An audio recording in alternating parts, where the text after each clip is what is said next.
Muito boa noite, queridos. A graça e a paz do Senhor para o seu coração.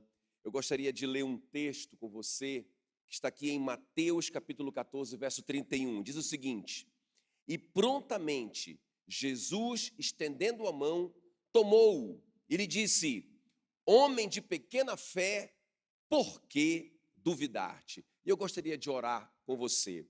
Espírito Santo querido, muito obrigado, Senhor, por esse momento, por esse privilégio que nós estamos diante da Tua poderosa palavra, a espada de dois gumes, aquela que sustenta todas as coisas, a palavra do Senhor poderosa, a lâmpada para os nossos pés. Senhor, nós queremos, em nome de Jesus, te pedir que essa palavra, ela venha, Senhor, nos alimentar, ela venha nos fortalecer, ela venha falar com cada um de nós hoje à noite, de uma forma personalizada, que ela venha responder o anseio do nosso coração. Nós te pedimos isso, Senhor, em nome de Jesus. Amém e amém. Muito bem, eu acho muito interessante quando Jesus faz essa pergunta para o Pedro, no episódio da tempestade: por que duvidar-te? É como se Jesus estivesse dizendo para o Pedro: Pedro, você não tinha por que duvidar. Então essa pergunta, ela tem esse efeito, essa importância. Por que duvidar-te? Não tinha razão para você duvidar, porque quando a gente acredita sem um motivo, isso é fé. A fé é a certeza de coisas que se esperam, é a firme convicção de coisas que não se veem ainda. Então, quando eu acredito sem um motivo sólido para acreditar, isso é fé. Agora, quando eu duvido, sem um motivo para duvidar, isso é insensatez. É como se Jesus estivesse falando isso para o Pedro: Pedro, por que você duvidou? Você não tinha por que duvidar. Irmãos, é interessante como que a Bíblia faz essa relação, existe uma guerra entre dúvida e fé. Quando Jesus fala homem de pequena fé, por que duvidar-te? Ele está dizendo que a dúvida diminui a fé. Homem de pequena fé, por que você duvidou? Agora, a dúvida é um dos maiores inimigos da fé. Que inimigo é a dúvida para a nossa fé? O apóstolo Tiago afirma isso. Lá em Tiago 1,6 ele diz: o que duvida é semelhante à onda do mar, impelida e agitada pelo vento. Não suponha esse homem que alcançará do Senhor alguma coisa. Olha só que coisa, irmãos. Que gigante que realmente é a dúvida. Não alcançará do Senhor alguma coisa. Então a dúvida enfraquece, diminui a nossa fé. E nós precisamos tanto de fé para nós vencermos essas aflições. Jesus prometeu, e eu digo que essa promessa a gente nem precisa orar para ela se cumprir. Jesus disse: olha, no mundo passais por aflições. João 16:33. No mundo passais por aflições. Então, a gente nem precisa orar por isso. Isso vai acontecer. Por isso que nós precisamos de fé para vencer essas aflições. O Pedro aqui e a sua tripulação estão passando uma aflição. O texto diz, Mateus 14:24, que o barco era açoitado pelas ondas porque o vento era contrário. Então, era uma aflição, precisava de fé. Esta é a vitória que vence o mundo, a nossa fé, mas a dúvida afeta a nossa fé. A dúvida diminui a nossa fé. A dúvida é esse gigante que combate contra a nossa fé. E nós precisamos vencer esse gigante chamado dúvida. Agora, por que o Pedro duvidou? Mateus 14:30 responde: reparando, porém, na força do vento, ele teve medo. Ele tinha uma palavra de Jesus. Quando Jesus chamou Pedro para vir, ele foi, mas ele olhou mais para as circunstâncias, mais para o problema, mais para os ventos, do que para Jesus. Então, essa é a resposta. Por que o Pedro duvidou? Por que nós, diante de uma aflição, corremos esse risco de duvidar da palavra do Senhor? Porque nós olhamos mais para o problema, mais para a dificuldade, mais para a crise, mais para a aflição, do que para o nosso Senhor, do que para a palavra que o nosso Senhor liberou para nós. Foi por isso que o Pedro duvidou. Agora, essa é a questão, é isso que eu queria conversar com vocês hoje à noite. Como vencer o gigante da dúvida? Ora, se olhar para a circunstância, ao invés de olhar para Jesus, nós vamos duvidar, eu digo que essa é a receita da dúvida, é a receita de nós sucumbirmos diante desse gigante chamado dúvida. Se nós olharmos mais para os nossos problemas e ao invés de olharmos para Jesus, então o contrário também é verdadeiro. Se nós olharmos mais para Jesus, se nós focarmos em Jesus, ao invés das circunstâncias, nós vamos vencer esse gigante que é a dúvida que combate contra a nossa fé. Então é isso que eu queria ver com vocês hoje à noite, de uma forma bem prática. O que Jesus queria que o Pedro visse? O que mudaria se o Pedro focasse em Jesus? E o que significa isso? Porque às vezes fica muito abstrato olhar para Jesus ao invés de olhar para o meu problema, mas o que significa realmente isso? De uma forma concreta, de uma forma prática, o que Jesus esperava que o Pedro visse? O que Jesus esperava que o Pedro focasse para que ele não caísse ali diante daquele gigante da dúvida? Então vamos ver comigo nesse texto. É muito poderoso esse texto, muito poderosa essa história. Vamos aprender então com a experiência do Pedro. Então, a primeira coisa aqui que eu quero conversar com vocês, que eu quero mostrar para vocês, o que o Pedro precisava ver. E ele não viu a princípio. Por isso que ele afundou. A dúvida venceu ali no começo. Claro que graças a Deus ele conseguiu se erguer. Mas por que ele afundou? Por que ele duvidou? Por que Jesus fez essa pergunta para ele? Por que você duvidou? Você não poderia duvidar se você tivesse prestado atenção nessas coisas aqui. Vamos ver. Primeira coisa, então. O Pedro deveria pensar o seguinte, ele deveria ver o seguinte: eu sou servo do meu Senhor. Ele é servo, ele é Senhor e eu sou servo. Ele mandou, eu obedeço. Olha o que diz aí, Mateus 14, 22. Logo a seguir, compeliu Jesus os discípulos a embarcar e passar adiante dele para o outro lado, enquanto ele despedia as multidões. Compeliu Jesus os discípulos a embarcar. Quem mandou os discípulos subirem naquele barco foi Jesus. Se os discípulos estavam naquele barco, eles estavam obedecendo uma ordem do Senhor. Irmãos, é muito importante diante dos nossos desafios, diante da aflição, diante do aperto, diante do problema, a primeira coisa que a gente tem que focar é isso. Eu sou servo, ele é Senhor. Eu estou aqui porque ele está mandando. E outra coisa, não só o Pedro no barco era uma ordem, como o Pedro andando nas águas era uma ordem. Olha o que diz aí, Mateus 14, 29. Jesus disse, vem. E Pedro, descendo do barco, andou sobre as águas e foi ter com Jesus. Então, quando Pedro estava naquele barco atravessando o mar da Galileia, ele estava debaixo de uma ordem de Jesus, do seu Senhor, do seu dono. Quando ele estava na água, andando sobre as águas, fazendo algo impossível, ele estava debaixo de uma ordem do seu Senhor.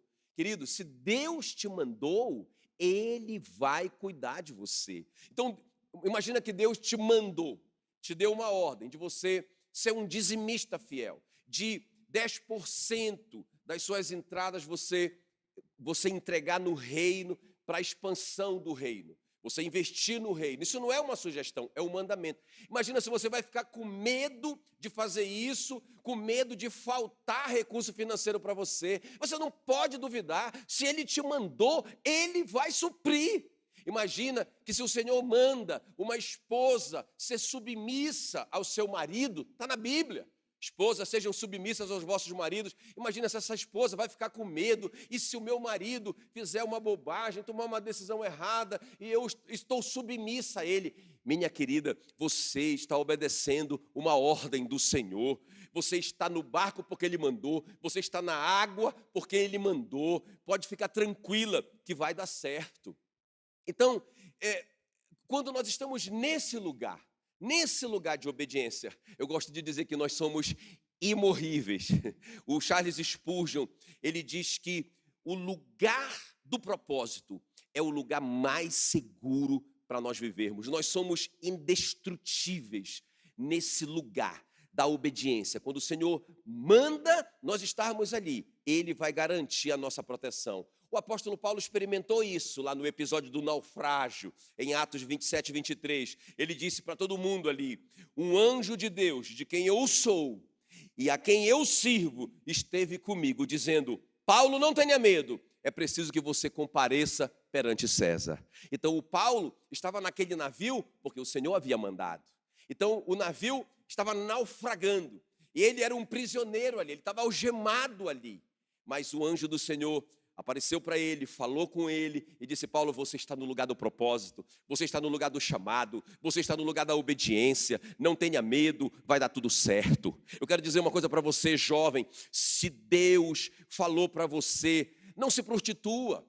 Não se prostitua. Ele não está dando uma sugestão, é um mandamento. Não fique com medo de ficar sozinho. Não fique com medo de terminar a sua vida sozinho. Não fique com medo de perder essa pessoa que está com você, por você obedecer a palavra do Senhor. Obedeça, obedeça. E o Senhor vai garantir a sua segurança. Então a primeira coisa, irmão, diante de um grande desafio, nós temos que olhar para isso, olhar para isso. O que é olhar para Cristo, pastor?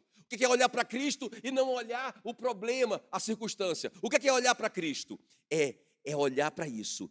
Eu sou servo dele, ele é o meu Senhor, ele mandou eu estar aqui e eu estou aqui, então eu estou tranquilo. Agora, se você está nesse lugar por conta própria, se você está aí em desobediência nesse lugar, se arrependa. Porque é interessante, mesmo quando Pedro falhou em crer, mesmo quando ele duvidou, e por causa da dúvida, ele começou a afundar. Quando ele tirou os olhos do Senhor, ele tirou os olhos dessa perspectiva de que o Senhor era o Senhor dele e ele era o servo do Senhor.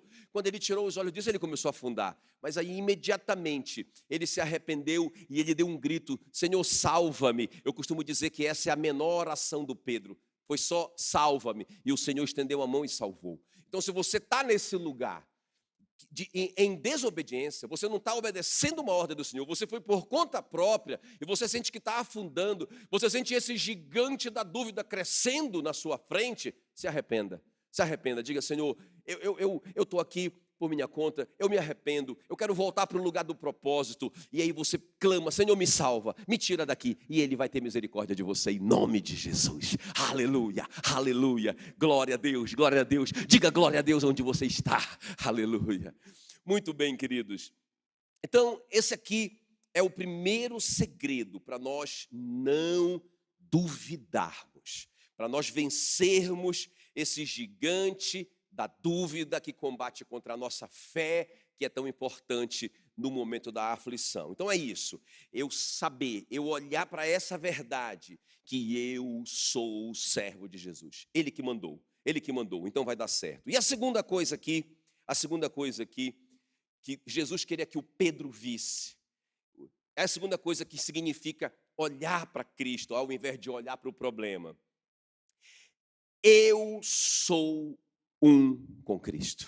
Repita aí: eu sou um com Cristo. Jesus não apenas queria que o Pedro tivesse essa revelação, essa tranquilidade no coração dele: eu estou aqui em obediência, eu sou servo dele, ele me mandou, ele vai garantir tudo, mas ele queria também que o Pedro soubesse que ele era um com Cristo. E esse aqui é o outro segredo. Mateus 14, 25 diz: na quarta vigília da noite, era de madrugada, foi Jesus ter com eles andando sobre o mar. Isso aqui é muito interessante, irmãos, porque o Pedro não estava sozinho ali. Interessante, isso que eu quero que você veja.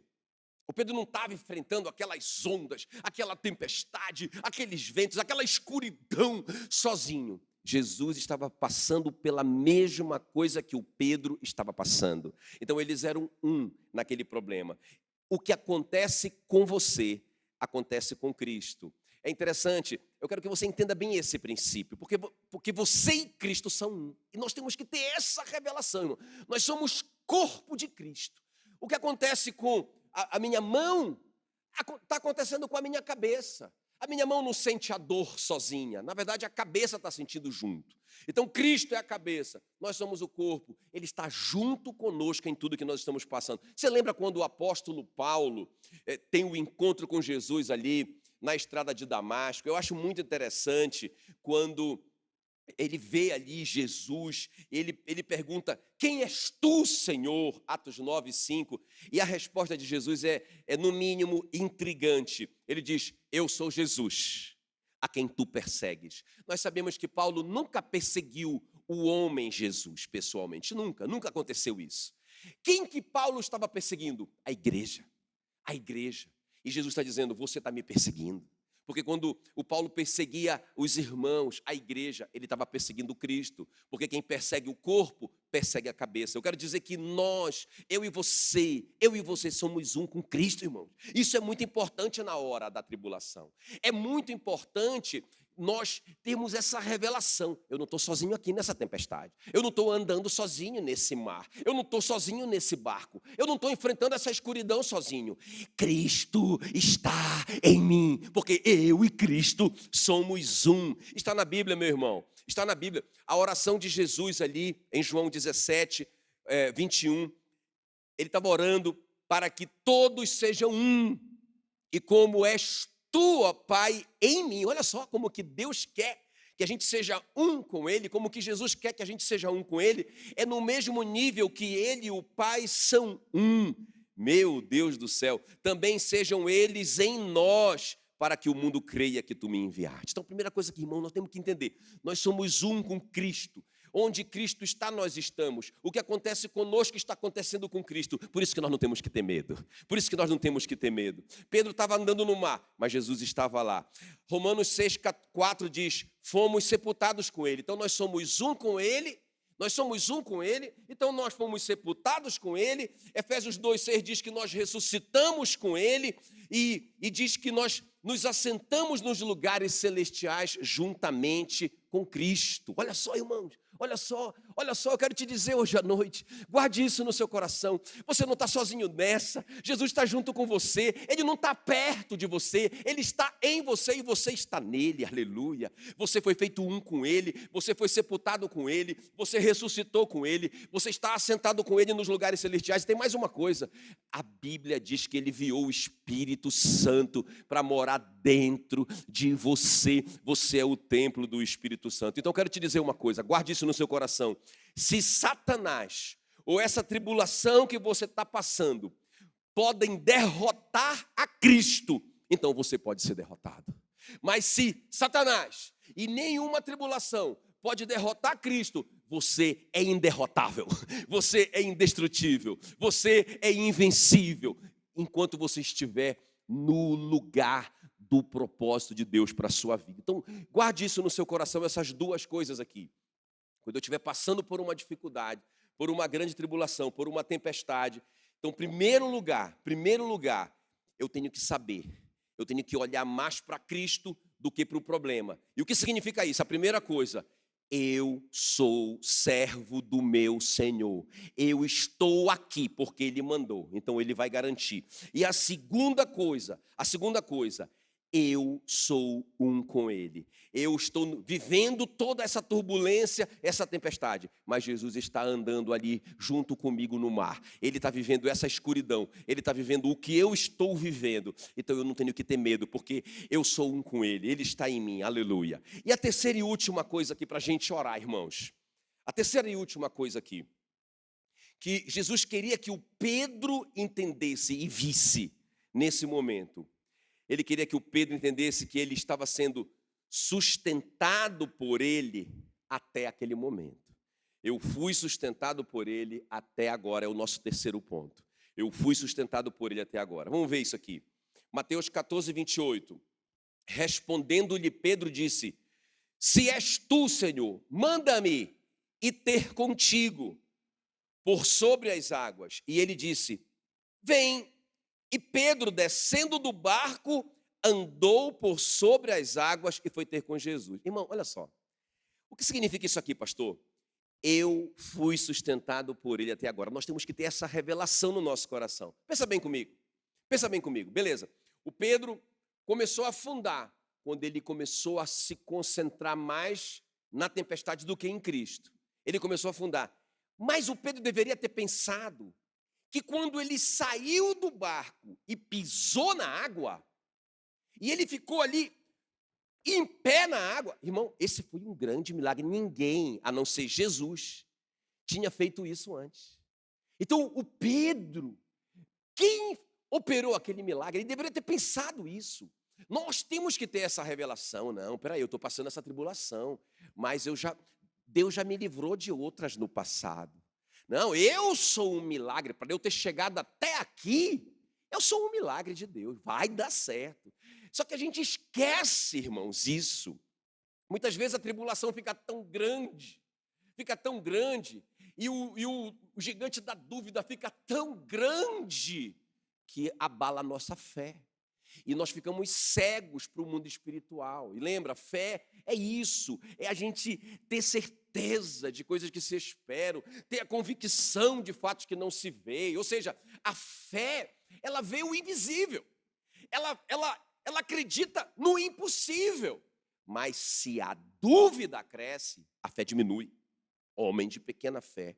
Então, é muito importante que a gente consiga fazer essa retrospectiva do que já aconteceu. O Pedro deveria ter pensado, puxa vida, mas só de eu ter dado esses 3 passos, sei lá quantos passos ele deu, já era um grande milagre na vida dele. Já era um grande milagre na vida dele. O que foi que sustentou ele até aquele momento que ele começou a afundar? O que sustentou? Ele deveria ter pensado nisso. Está lá em Hebreus 1:3. Ele sustenta todas as coisas com a sua palavra poderosa. Irmãos, nós precisamos nos maravilhar. Eu quero te fazer um desafio. Maravilhe-se do que Jesus já fez na sua vida até agora. Esse é um dos grandes segredos para o gigante da fé cair prostrado diante de nós. Perdão, o gigante da dúvida cair prostrado diante de nós. Esse é o grande segredo. A gente se maravilhar, a gente conseguir ver o que Jesus já fez na nossa vida. Irmão, toda a vida cristã, concorde comigo, toda a vida cristã é uma série de milagres. Na própria vida do Pedro, quando a gente faz um retrospecto da vida do Pedro, lembra, até eu falei na semana passada um pouquinho sobre isso, na semana retrasada, eu falei da confissão do Pedro. Ninguém ali dos discípulos teve a revelação que o Pedro teve. Ele disse, tu és o Cristo, o Filho do Deus vivo. Ele recebeu até vamos dizer, uma condecoração de Jesus. Pedro, não foi carne e sangue que te revelou isso. Esse é o mesmo Pedro, irmãos. Esse é o mesmo Pedro que passou essa experiência de vitória na sua fé e agora está sucumbindo diante do gigante da dúvida. Outra coisa interessante a gente pensar aqui. Esse episódio da tempestade é imediatamente após a multiplicação dos pães. Jesus alimentou 5.000 homens, fora mulheres e crianças. O Pedro estava lá, ele viu. Ele foi uma das pessoas que distribuiu as cestas. Ele via que não diminuía o pão da cesta dele. Ele viu todas aquelas pessoas comerem até se fartar. Ele foi um dos que trouxe uma cesta cheia de pão e peixe de volta para Jesus. Ele viu esse milagre. Ele viu, e quando terminou aqui, todo mundo ali de barriga cheia, o grande milagre aconteceu. Jesus subiu no monte para orar e mandou os discípulos no barco para atravessar para o outro lado. Então foi imediatamente, Jesus já tinha feito outro milagre na vida do Pedro. E também tem a pesca maravilhosa, que foi quando o Pedro conheceu Jesus. O Pedro frustrado como um pescador experiente, sem nenhuma colheita, sem nenhuma pescaria. E ele viu, segundo a palavra do Senhor, ele lançou as redes e ele viu o grande milagre na vida dele. E agora, esse Pedro esquece tudo isso. Ele esquece que ele já andou sobre as águas. Ele esquece que ele já deu os primeiros passos. Ele esquece que o sobrenatural já aconteceu com ele. E aí ele começa a afundar. Irmão, a gente não pode esquecer isso. Eu quero te desafiar de uma forma prática nessa noite. Faça uma retrospectiva. Pense no que o Senhor já fez na sua vida. Nós temos que falar igual o Davi. Olha, aquele que me livrou das garras do leão Ele me livrará das garras do urso e ele me dará vitória contra esse gigante da dúvida.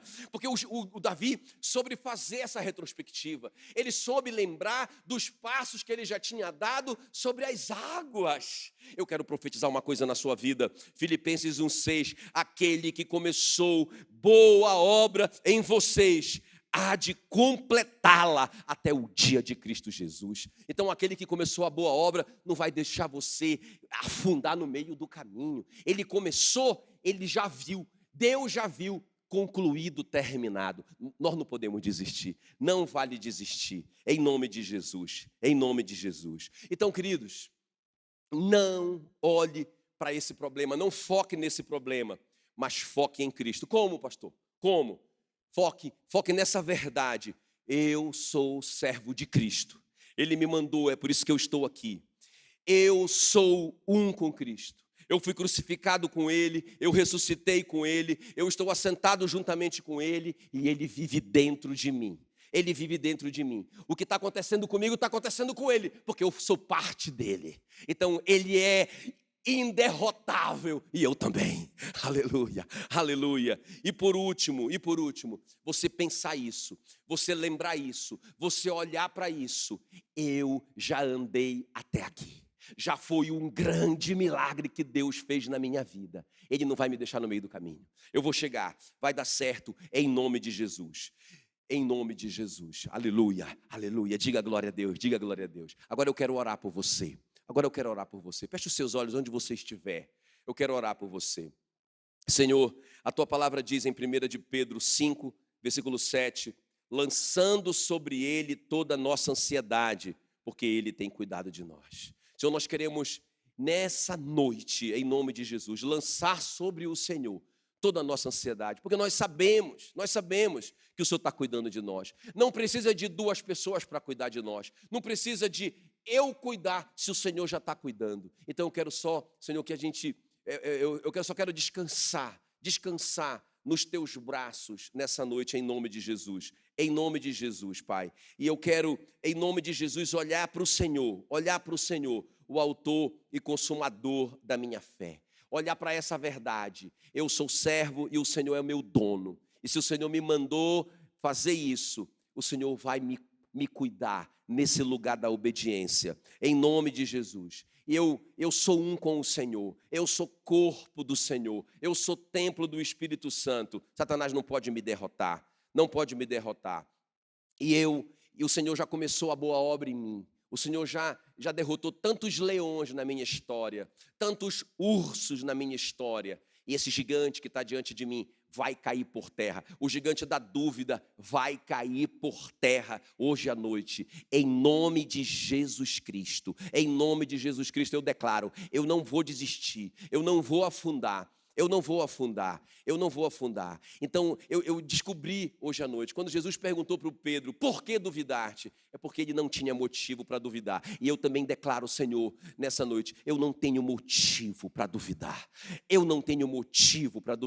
Porque aquele que começou a boa obra em mim, há de completá-la até o dia de Cristo Jesus. Eu não vou duvidar do sucesso dos meus filhos. Eu não vou duvidar se os meus filhos vão chegar ou não vão chegar até o fim dessa caminhada cristã. Eu não vou duvidar, porque o Senhor me disse, crê no Senhor Jesus e será salvo tu e a tua casa. Eu não vou duvidar, se o Senhor mandou eu investir financeiramente no reino, eu não vou duvidar, se vai faltar recurso para mim, eu vou obedecer o Senhor, porque no lugar da obediência, eu sou indestrutível. Eu não vou duvidar, eu vou manter minha pureza, eu vou esperar no Senhor, eu não vou duvidar, em nome de Jesus. Em nenhuma área da minha vida, a dúvida não vai me vencer. Eu vou olhar para o autor e consumador da minha fé, em nome de Jesus. Um beijo no seu coração e Deus te abençoe. Amém.